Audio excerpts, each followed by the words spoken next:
நமக்கு ஃபர்ஸ்ட் பேபின்றப்ப குழந்தை வந்து சின்ன குழந்தையாக தான் பிறக்கும். ஏன்னா கர்ப்பப்பை ரொம்ப குட்டியாக இருக்கும். செகண்ட் பேபி பிறக்கிறவங்க, தேர்ட் பேபி பிறக்கிறவங்க கூட நம்ம குழந்தைய நம்ம கம்பேர் பண்ணக்கூடாது. அவங்களுக்கு செகண்ட் பேபியாக இருக்கலாம், நமக்கு அது ஃபர்ஸ்ட் பேபி.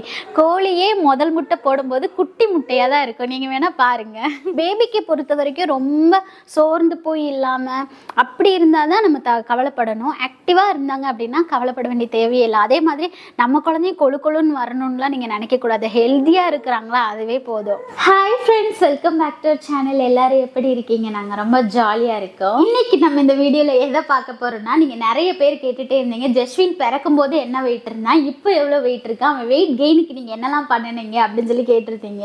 இந்த வீடியோ ரொம்ப நாளாக நான் கொடுக்கணும்னு நினச்சிட்டே இருந்தேன். இன்றைக்கி தான் டைம் கிடச்சிச்சு. ஃபஸ்ட்டு ஜஸ்வின் பிறக்கும் போது எவ்வளோ வெயிட் இருந்தான்னு நான் இது வரைக்கும் எந்த வீடியோலையுமே சொன்னதே கிடையாது. அது வந்து ஒரு பெரிய கதை, அது வந்து ஒரு மனக்குமுறல்னு கூட சொல்லலாம். நான் உங்களுக்கு சொல்கிறேன்.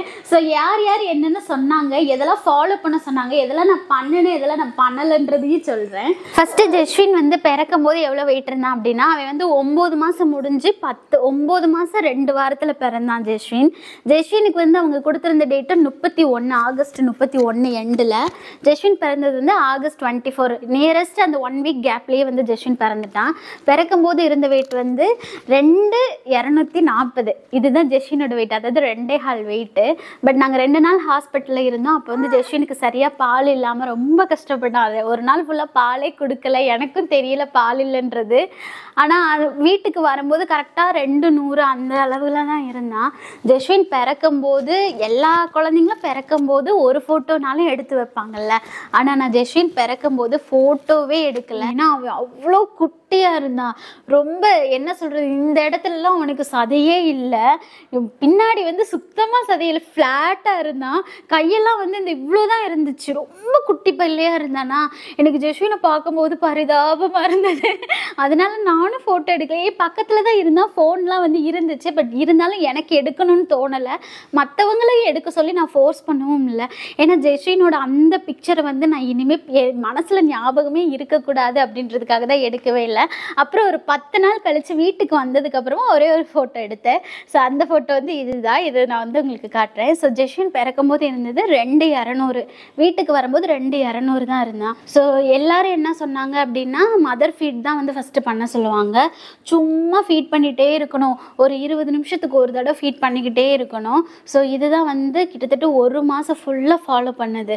அதுக்கப்புறமா ஒரு 2-3 மாதம் ஆகும்போது எல்லாரும் என்ன சொன்னாங்க, 3ஆவது மாதத்துலேருந்து மாட்டுப்பால் கொடுக்கலாம், பிஸ்கட் கொடுக்கலாம் அப்படின்லாம் சொன்னாங்க. பட் நான் எதையுமே வந்து கண்டுக்கவே இல்லை. அவன் ரொம்ப குட்டியாக வேற இருக்கான்னு சொல்லிட்டு எல்லாருமே வந்து மாட்டுப்பால் கொடுத்தா நல்லா தேறி வந்துடுவான்னு சொன்னாங்க. ஆனால் நான் கொடுக்கல. ஏன்னா தாய்ப்பாலே மதர் ஃபீடே அவனுக்கு பண்ணுற மாதிரி தான் இருந்துச்சு, போதுமான அளவாக இருந்தது. ஸோ 5 மந்த் ஃபுல்லாகவே வந்து நான் தாய்ப்பாலை தவிர வேறு எதுவுமே கொடுக்கல அவனுக்கு. தண்ணி மட்டும் ஒரு 2 மாதம் ஸ்டார்டிங்லேருந்து கொஞ்சம் கொஞ்சம் எப்போயாவது தோணுச்சுன்னா கொடுப்பேன். மற்றபடி மதர் ஃபீடே போதுமானது தான். ஸோ 5 மந்த் ஃபுல்லாகவே வந்து நான் அவனுக்கு மதர் ஃபீட் மட்டும்தான் பண்ணேன். நம்ம முதல் தடுப்பூசி போட போவோம்ல, அப்போ தான் குழந்தைக்கு வந்து 2வது நம்ம வெயிட் செக் பண்ணுவோம். ஃபஸ்ட்டு ஹாஸ்பிட்டல்லேருந்து வந்தோன்னே செக் பண்ணிடுவோம்.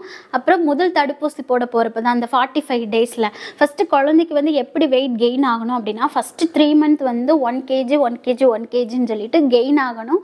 இதுதான் வந்து நல்ல வெயிட் க்ரோத் அப்படின்னு சொல்லி சொல்லுவாங்க. ஸோ ஜஸ்வின் வந்து 45வது நாள் நாங்கள் ஊசி போட போகும்போது ஜஸ்வினோட வெயிட் எவ்வளோ இருந்ததுன்னா 3,500 இருந்தான். ஸோ வீட்டுக்கு வரும்போது 200, அங்கே போகும்போது 3,500, கரெக்டாக 1.5 kg 1.5 மாதத்தில் போட்டிருந்தான். ஸோ ரொம்ப ஹாப்பி நான். மதர் ஃபீட் மட்டும்தானே பண்ணிகிட்ருக்கோம். ஸோ ரொம்ப ஹாப்பி நான். அதுக்கப்புறம் வந்து வீட்டுக்கு வந்துட்டு அடுத்த தடுப்பூசி வந்து 70வது நாள் போட போவோம்னு நினைக்கிறேன். எனக்கு சரியாக ஞாபகம் இல்லை. 70 நாளோ 75வது நாளே போட போவோம், 1 மந்த் கழிச்சு. அப்போ போகும்போது ஜஸ்வினோட வெயிட் எவ்வளோ இருந்ததுன்னா 4,500 இருந்துச்சு. 4,750 இருந்துச்சு. ஸோ ஜஸ்வினோட வெயிட் வந்து 750 தான் போட்டிருந்தான், 3/4 கிலோ தான் போட்டிருந்தான். ஸோ அதுக்கப்புறம் வந்து நம்ம 3வது தடுப்பூசி போட போவோம்ல 90வது நாள், அப்போ போகும்போது ஜஸ்வினோட வெயிட் வந்து 4,750 தான் இருந்தான். ஸோ 500 kg 500 கிராம்ஸ் தான் போட்டிருந்தான்.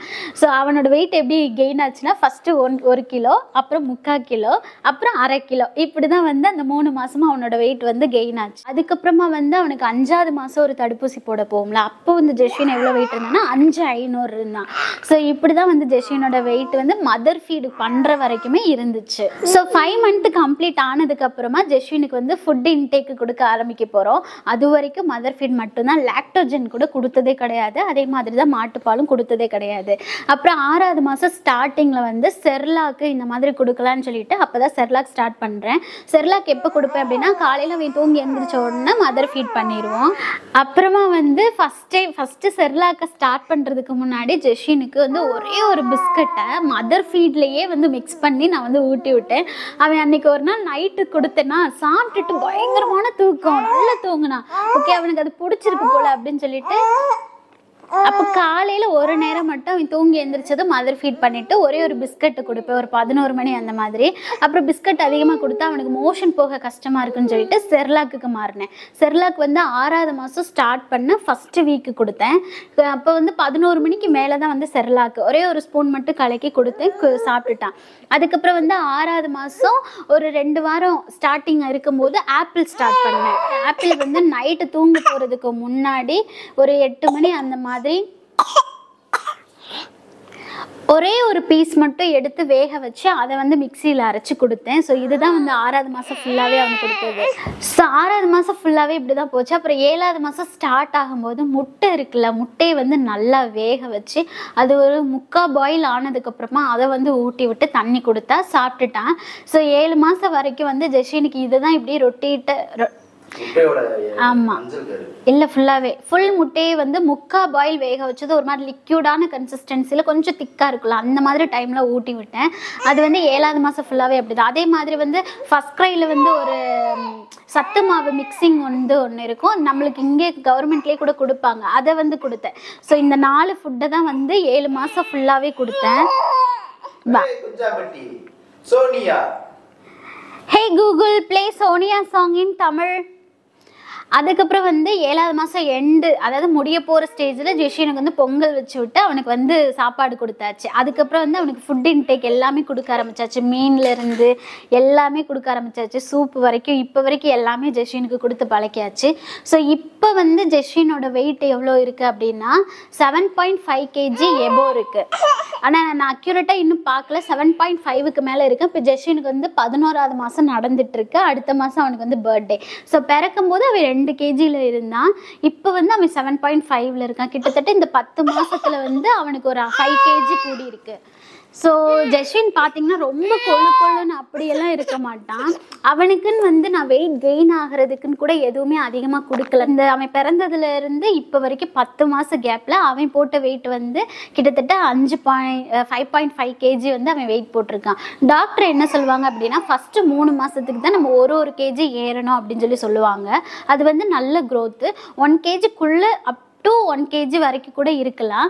பட் வந்து அதுக்கப்புறமா நம்மளோட பேபியோட வெயிட் எவ்வளோ இருக்கணும்னா 200 இல்லைனா 300லேருந்து 500க்குள்ளே எப்போ வேணாலும் கெயின் ஆகிட்டே இருக்கலாம். அது வந்து நார்மல் வெயிட் தான். ரொம்ப கொழுன்னு எல்லா பேபியும் இருக்கணுன்ற அவசியம் இல்லை. அதே மாதிரி ஒரு சிலர் வந்து என்கிட்ட சொன்னது என்னென்னா குட்டியாக இருக்கான் அப்படின்னா அவன் பிறக்கும் போதே குட்டியாக தான் இருந்தான், அதனால தான் அவன் குட்டியாக இருக்கான். அவன் பிறக்கும் போது 2 கிலோ இருந்து இப்போ அவனை 10 கிலோ கொண்டு வரணும் அப்படின்னா எப்படி கொண்டு வர முடியும்? இப்போ அவன் பிறக்கும் போது அவன் கூடவே சேர்ந்து பிறந்த குழந்தைங்க வந்து 3 kg 3.5 kg எல்லாம் இருந்தாங்க.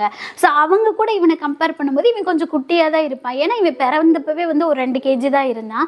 பட் எல்லாரும் சொல்கிறது அந்த அவங்க பிபியெல்லாம் நல்லா கொழுன்னு இருக்கு அப்படின்னு என்கிட்ட சொல்லுவாங்க. நான் அதெல்லாம் கேர் பண்ணிக்க கூட மாட்டேன். பட் ஜெஸ்வினோட வெயிட் வந்து நார்மலாக அவன் எவ்வளோ வெயிட் வரணுமோ அந்த வெயிட்டுக்கு கரெக்டாக க்ரோத் ஆகிருக்கான். நான் ஒரு தடவை வந்து டாக்டர்கிட்ட போய் ஃபீல் பண்ணி ரொம்ப குட்டியாக இருக்கான்னு சொல்கிறாங்க டாக்டர் எல்லாரும் அப்படின்னா, அவன் பிறக்கும் போது இருந்த வெயிட்டுக்கு இப்போ அவன் ரொம்பவே ஹெல்த்தியாக இருக்கான், நீங்கள் அதை பற்றிலாம் வந்து நினைக்கக்கூடாது அப்படின்னு சொன்னாங்க.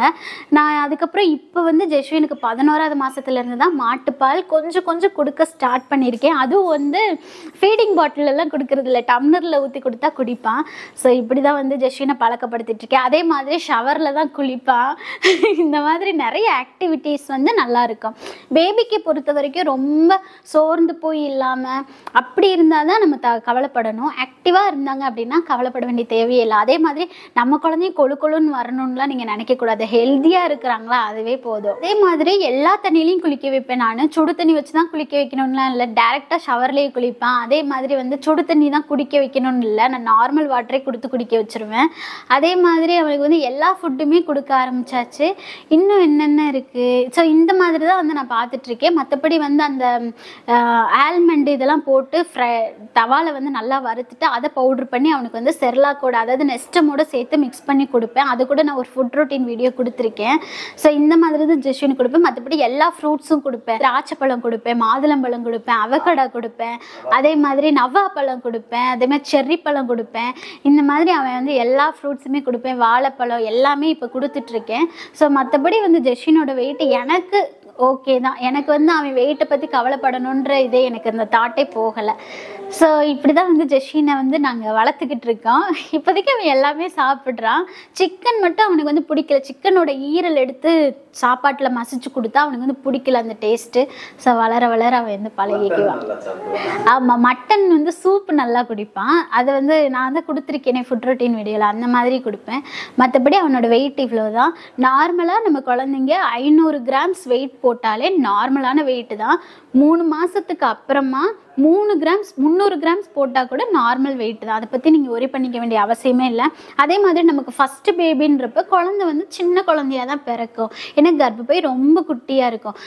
செகண்ட் பேபி பிறக்கிறவங்க, தேர்ட் பேபி பிறக்கிறவங்க கூட நம்ம குழந்தைய நம்ம கம்பேர் பண்ணக்கூடாது. அவங்களுக்கு செகண்ட் பேபியாக இருக்கலாம், நமக்கு அது ஃபஸ்ட்டு பேபி. கோழியே முதல் முட்டை போடும்போது குட்டி முட்டையாக தான் இருக்கும். நீங்கள் வேணால் பாருங்கள். ஸோ ஓகே ஃப்ரெண்ட்ஸ், நீங்கள் நிறைய பேர் ஜெஸ்வினோட வெயிட் கெயின் க்ரோத் பற்றி கேட்டிருந்தீங்க. ஸோ அதனால் வந்து இந்த வீடியோ உங்களுக்கு நான் கொடுத்தேன்.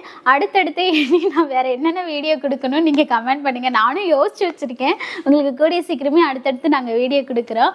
ஓகே ஃப்ரெண்ட்ஸ், இன்றைக்கி இந்த வீடியோ உங்களுக்கு பிடிச்சிருக்குன்னு நாங்கள் நினைக்கிறோம். இந்த வீடியோ உங்களுக்கு பிடிச்சிருந்துச்சுன்னா மறக்காமல் நம்ம சேனலை சப்ஸ்கிரைப் பண்ணிக்கோங்க. உங்களை நான் நெக்ஸ்ட் வீடியோவில் மீட் பண்ணி டேக் கேர், பை.